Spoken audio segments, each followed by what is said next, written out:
Hello. Today we're joined with a really impressive composer. Could you introduce yourself really quickly?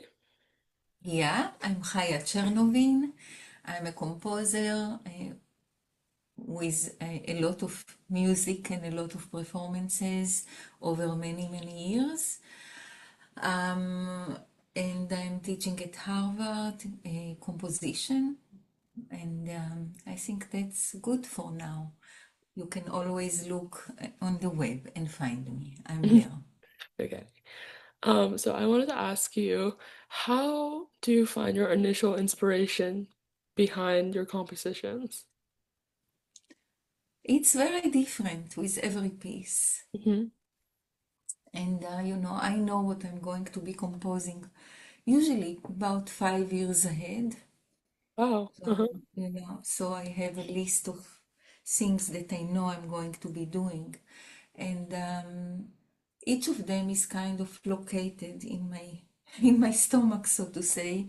And many of them get a name, and that name is a kind of a magnet. That name, the initial inspiration does come from the instruments, what instruments I'm using, Hmm. and sometimes the people who play those instruments. So if Hmm.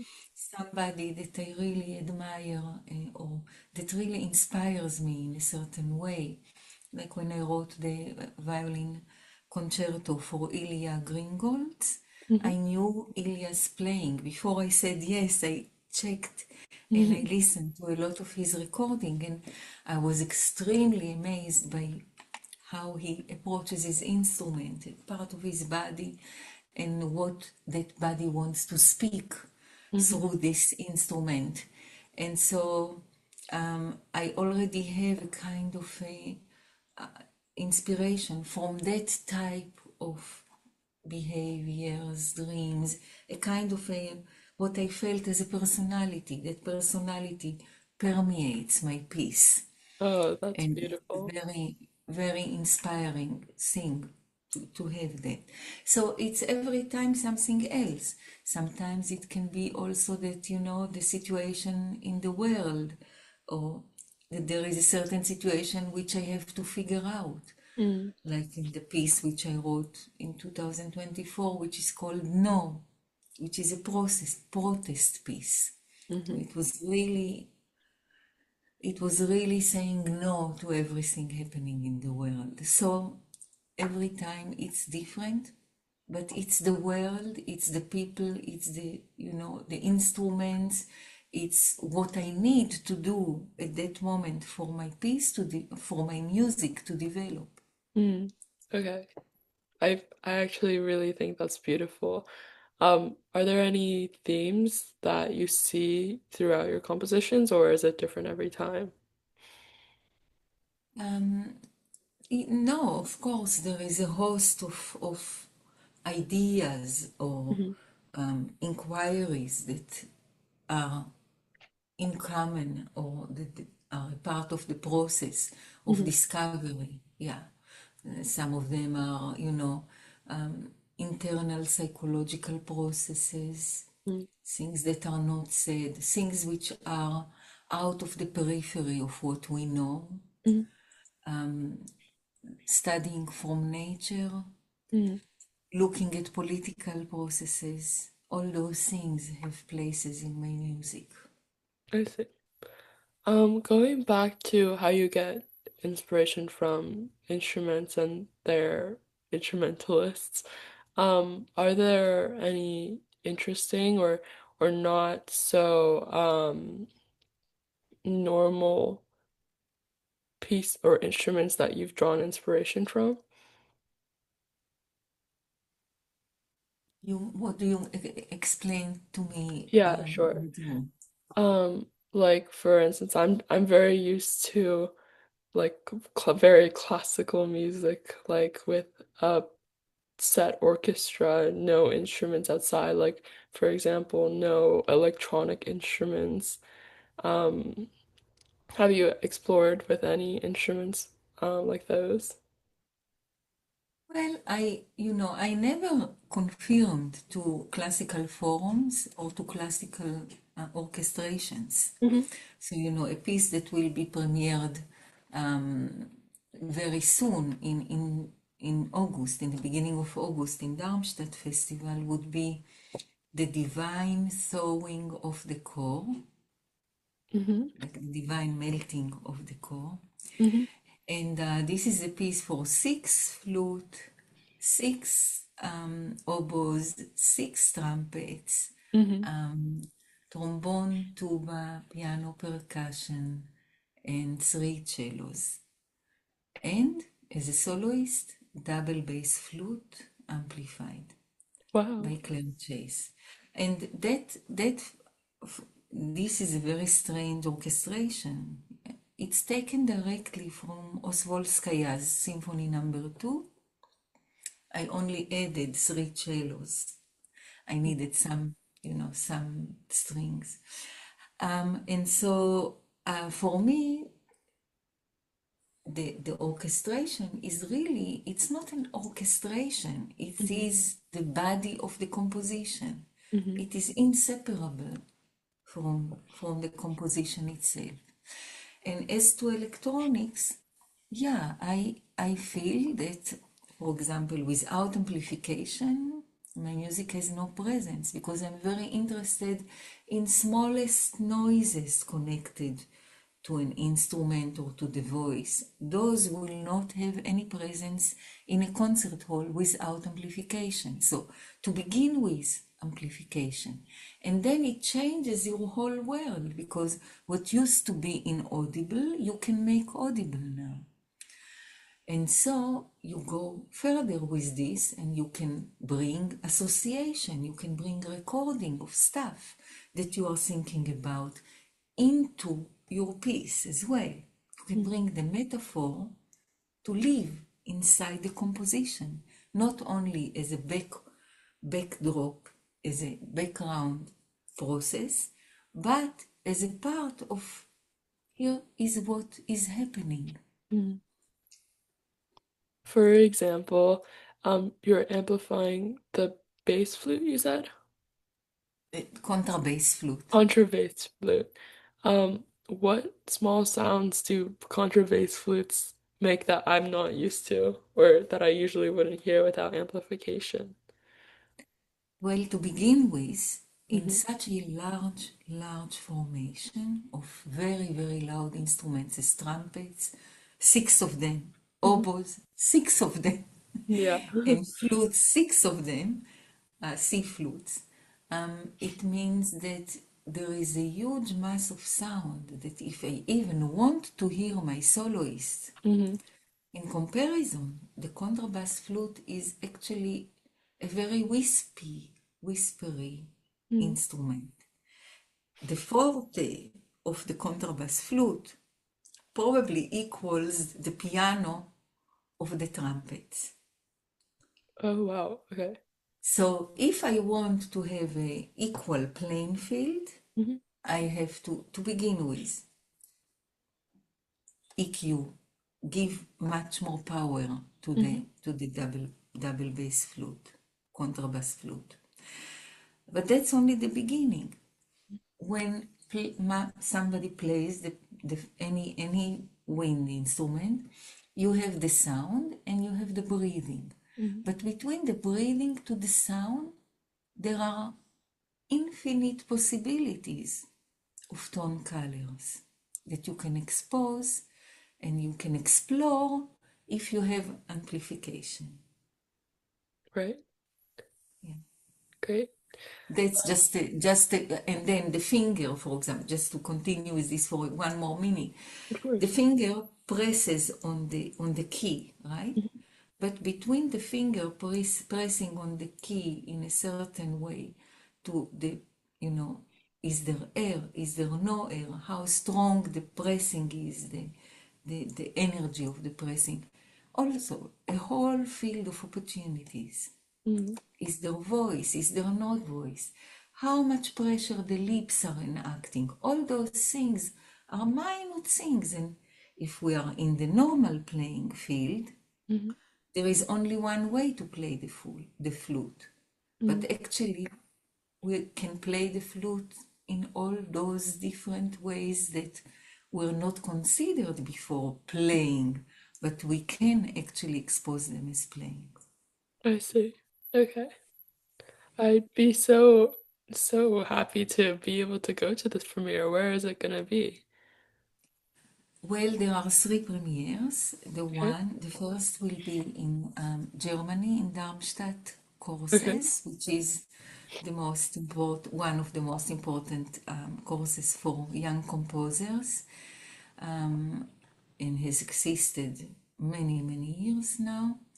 And that will be in August 1. And then in the beginning of September, I do not remember the date exactly, but it's you can find it in Lucerne with the Lucerne in the Lucerne Festival with the Lucerne Academy Orchestra. Mm. And then in America, in the US, in New York, Really? in Time Spent Festival, and that will be in August. I think it's August 21.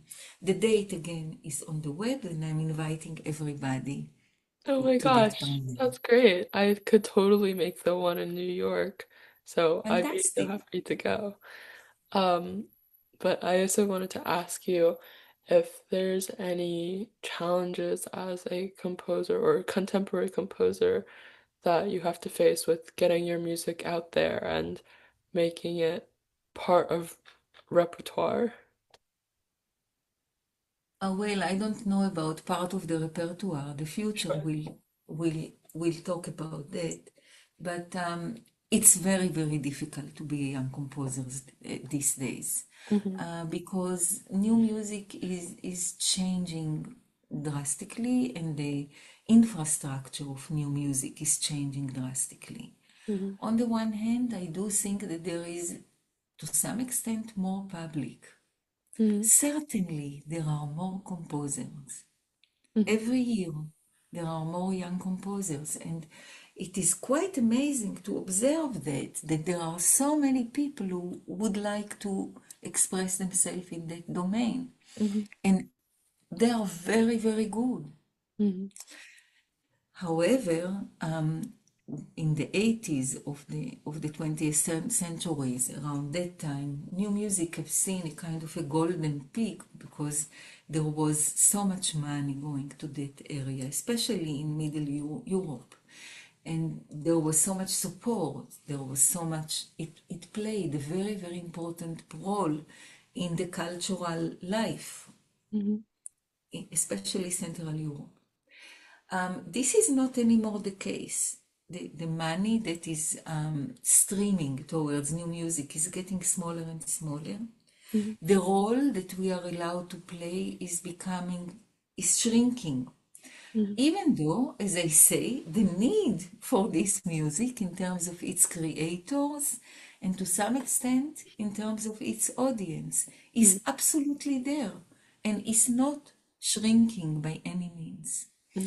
It's just that the infrastructure is unable to support Hmm. this kind of activity, and we need, just like water, when they encounter a barrier, they will continue to flow. Hmm. Just have to find alternative paths. Got it. Okay. How are you able to make your music more accessible to a wider audience? I'm not. Okay. And I'm not exactly, the person who is interested in I don't think, let me put it in a different way. Mhm. I think that composers who are in that area of contemporary classical music, or whatever you want to call it, the names are not important. We know what area we are talking about. Mhm. If we wanted to be accessible, if we wanted to be, very well known to a very large audience, we would not have gone to this area, Mm.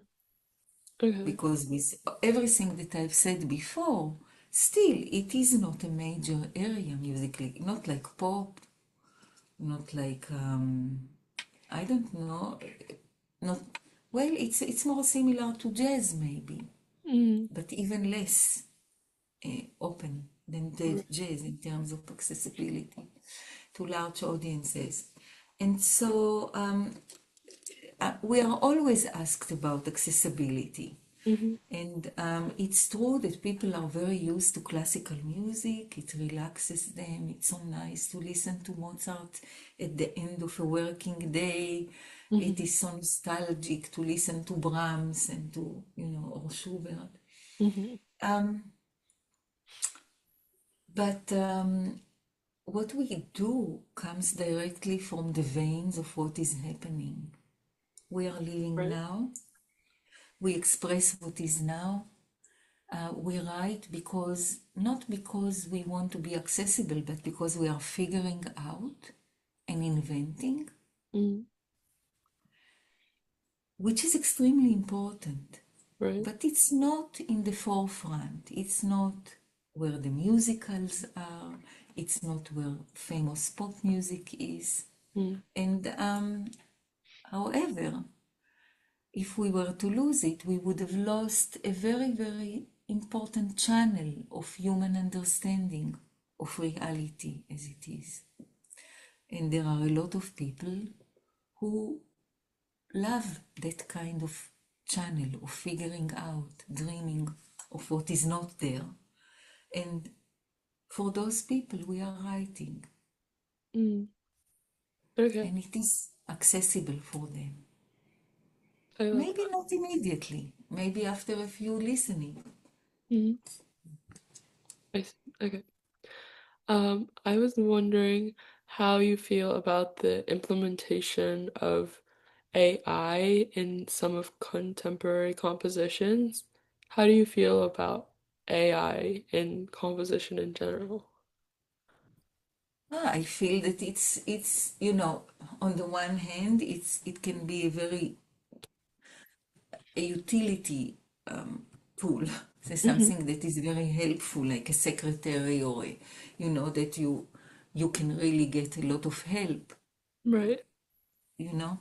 But it's very dangerous, and nobody is really taking into account the dangers in sense in the sense of litigation, in the sense of philosophizing about, I mean, not nobody, a lot of people do, but I have a feeling that the scientific community is a community that wants to go all the way in Mm-hmm. its research and just develop it. And maybe one has to stop for a moment and think, is that really a development that we stand behind? Mm-hmm. I'm not sure about that, not at all. And so, as long as AI is used as a kind of a helping hand, I'm all for it. But to use AI as a creative tool, for me, it's a kind of a really missing the point, Mm-hmm. um, because AI is regurgitating and making new construction from what is already there, Right. so that invention will come to point zero. It Mm-hmm. is not a speculating. It's not a speculating tool. And in the moment that it will become a speculating tool, Mm-hmm. we might have a big problem, because it might also develop other characteristics which are human. And I am not sure that that is something we would like to have. We Mm-hmm. are creating our own pet without, and we are continuing, and that pet is developing. And soon it's not going to be a pet, but it would want to be a master. I'm Mm-hmm. not sure about that. Got it.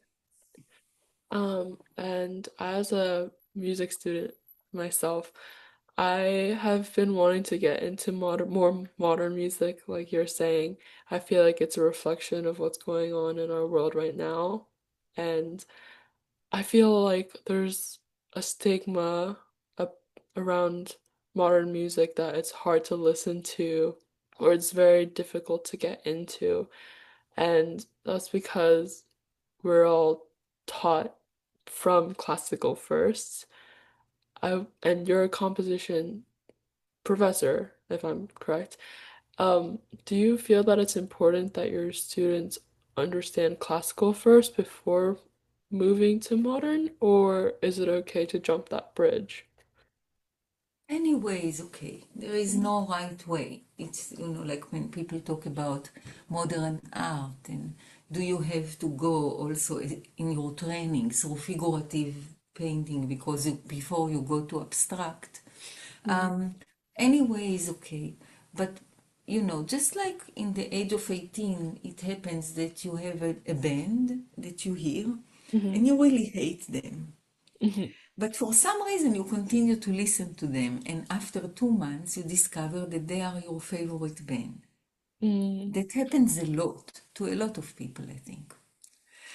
I know, do you know that kind of process? Yeah.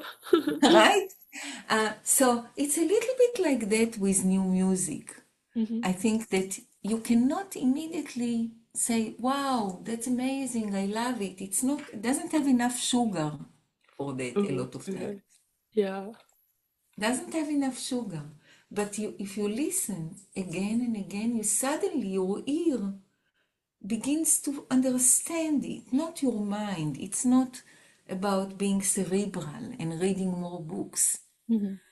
It's about really understanding what is inside through your ear. Mm, I see.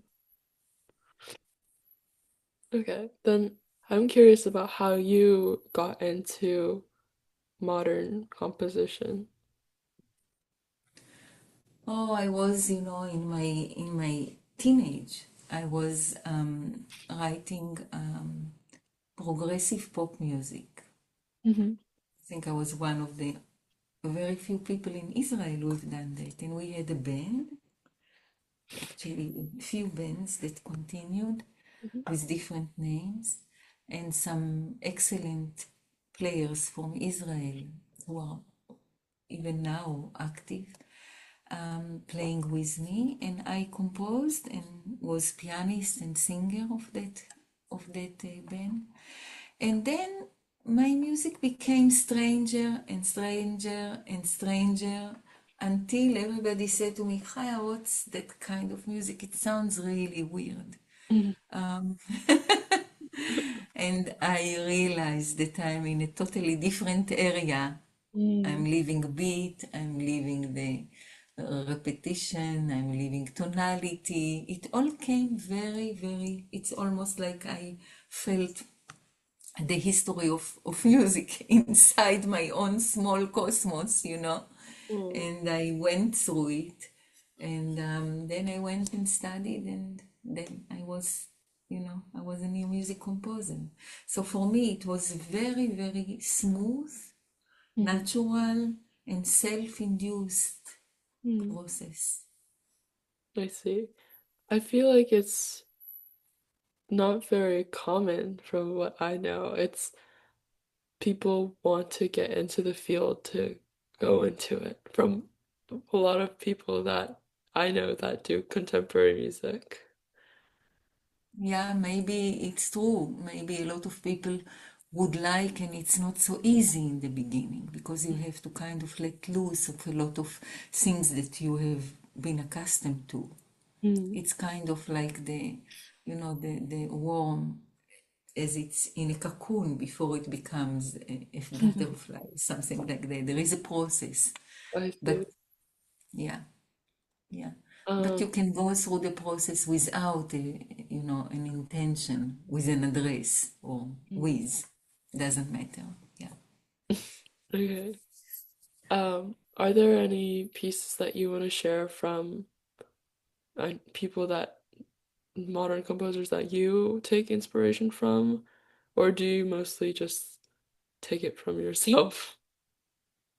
Well, I don't take, I've learned a lot from a lot of composers. Hmm.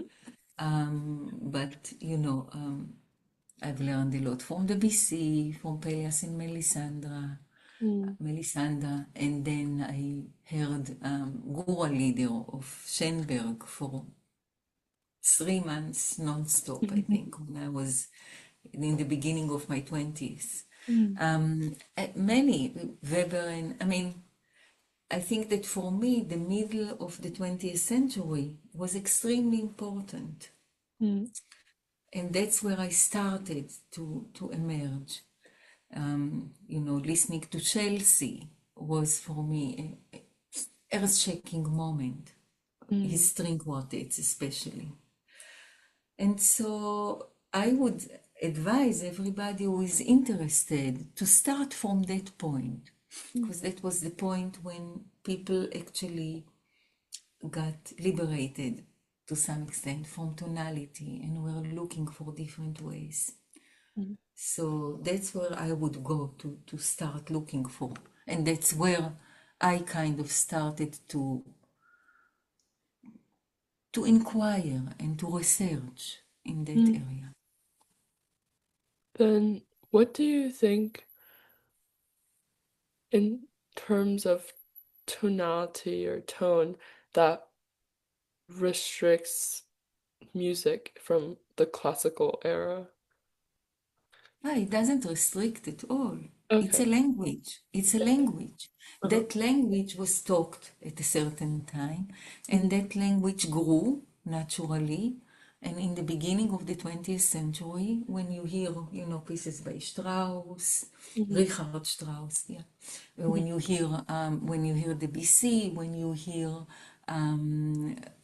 when you hear Wagner, you realize that the tonality from itself and on its own accord has kind of disposed of itself, because what used to be one center grew to such extent that we have a different center at every moment, you Mhm. know? Yeah. And so we are looking for even more freedom, and things just develop, things just emerge with time. They do not stay static. And that's why writing in a tonal language today can either be nostalgic or a quotation, or it can be, an attempt to develop it, but where do you develop it from?